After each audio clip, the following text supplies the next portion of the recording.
I'm demonstrating the procedure for citrate utilization test. This test is a biochemical test that is used to differentiate between the members of the family Enterobacteriaceae. The citrate test forms the C component of the INVIC battery of test, which is used to differentiate the bacteria that belong to the Enterobacteriaceae family. So this test basically is based on the ability of the bacteria to use citrate as the sole source of carbon.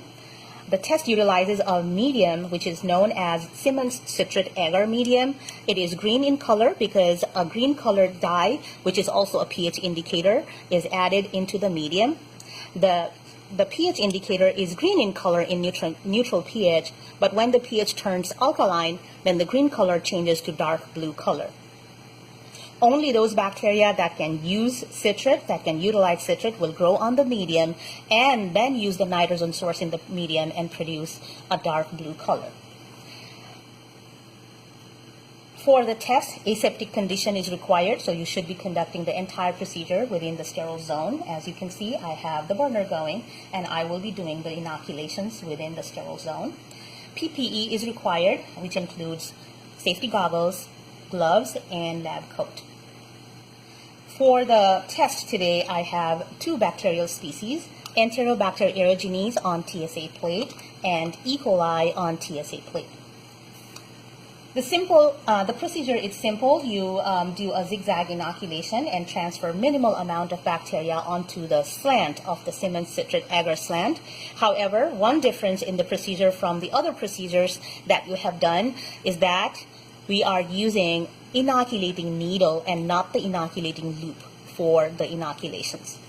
The reason is we want minimal amount of bacteria being transferred onto the slants. We do not want a visible clump of the bacteria because that will later give a false positive result. It will look like there's growth, whereas in reality that's not growth, that's the original mass of bacteria that was transferred.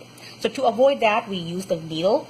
With the needle, we can take just the right amount of bacteria required to do the transfer.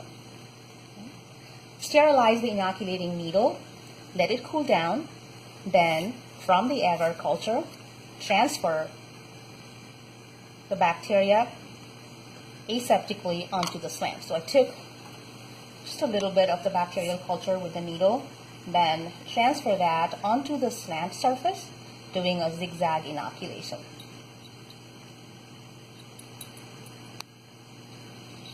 After transferring, sterilize the inoculating loop, let it cool down, and repeat the procedure for the other bacterial species, which is